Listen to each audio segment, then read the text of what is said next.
In this session, we will talk about the importance of nodes and supernodes to every pioneer, and what are some examples of additional roles nodes can play on Pi network. Not only is Pi node the cornerstone of the Pi blockchain, but also it contributes to the ecosystem building and economic applications of Pi. For example, in addition to securing the ledger, supernodes can also technically support applications of decentralized finance, which is also known as DeFi. These applications are such as tokenization of real-world assets and tokenization of real estate. But today, we're going to discuss a little bit more on why the node software is important even in non-blockchain sense, and how Pi nodes and blockchain matter to pioneers who neither serve as supernodes nor as nodes. The original vision of the Pi node software was never just limited to operating and supporting the blockchain. Of course, the blockchain, as it secures the ledger of transactions, it is certainly the core and base layer of the decentralization of Pi network. But the benefits of building a user-friendly node software is having extensibility of the functionalities of the node and a large group of people who can contribute to the applications of the node software. So today we want to share a little bit more about the long-term strategy of the node software beyond securing the ledger. Let's look at the network currently.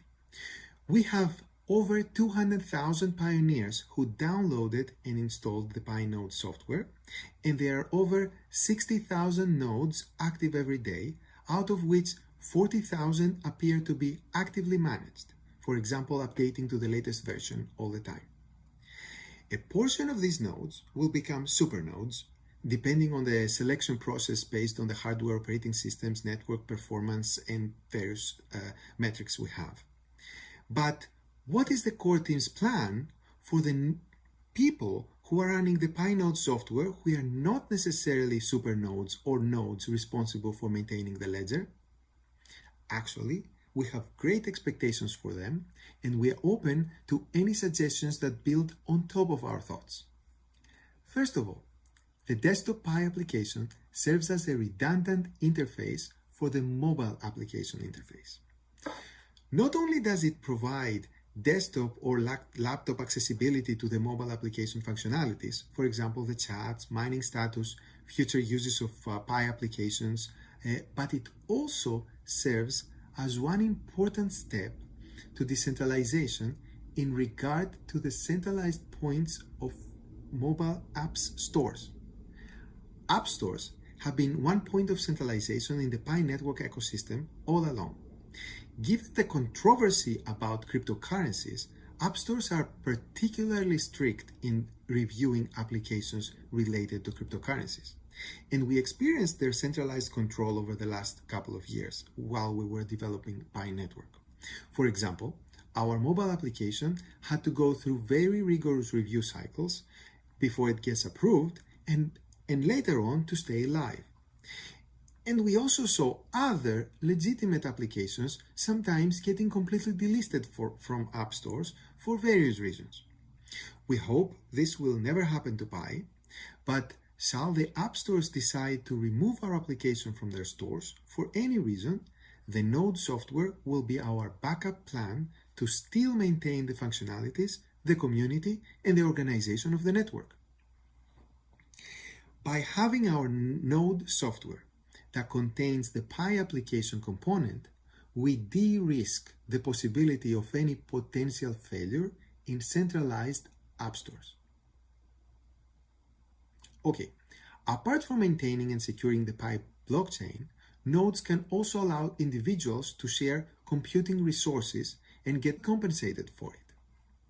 Such computing resources include processing power, disk space, and network bandwidth.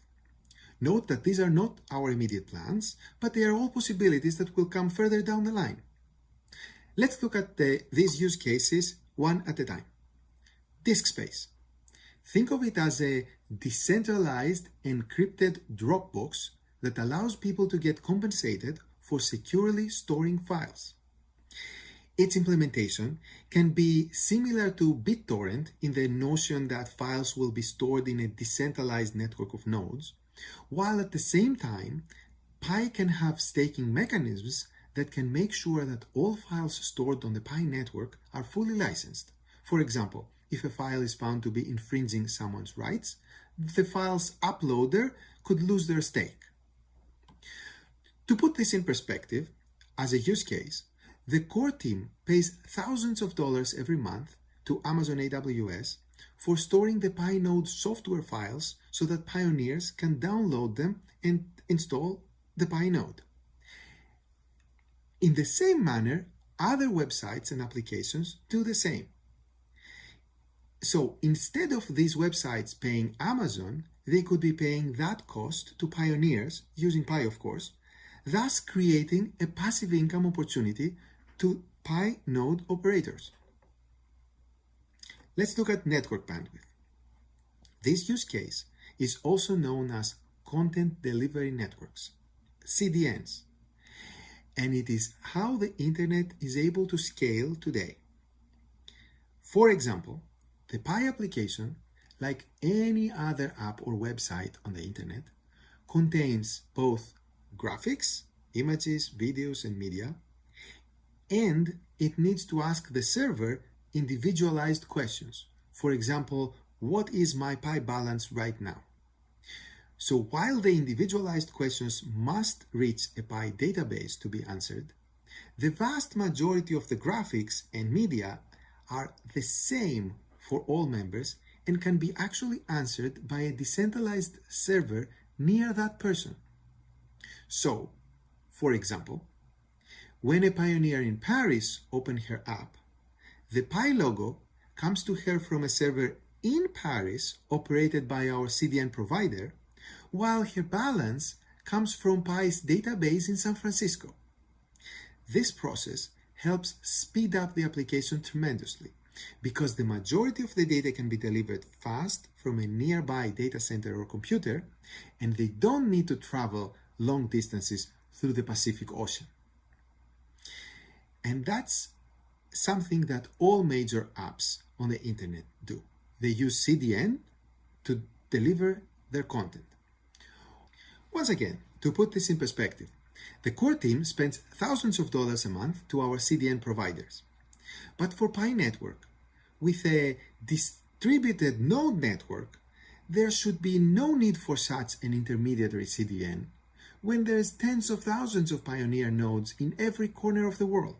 There's probably a pioneer closer to you than any of the CDN servers.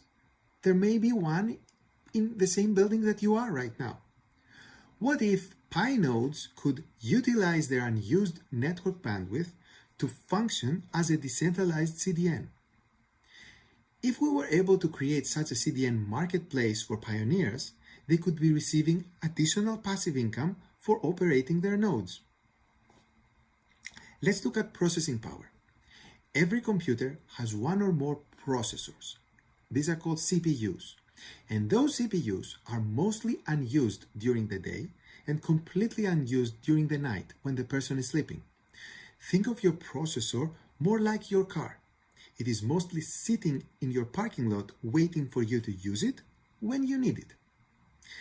At the same time, there are a lot of companies paying large monthly fees renting servers from cloud providers such as Amazon AWS. So potentially Pi network could match those companies with pioneers who are interested in renting out their unused CPU time. According to our Pi node stats, every day there are over 380,000 CPU cores operated by Pi nodes, and they are unused about 69% of their time on average.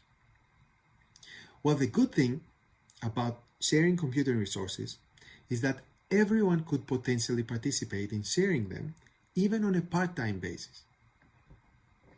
Moreover, due to the way we structured the Pi node software technically, these functionalities can be implemented as Docker containers on top of our node software, and therefore the development of such modules doesn't necessarily have to come from the core team. Okay, take these ideas I presented today as food for thought. Add your own creative ideas to it, and come build the future together.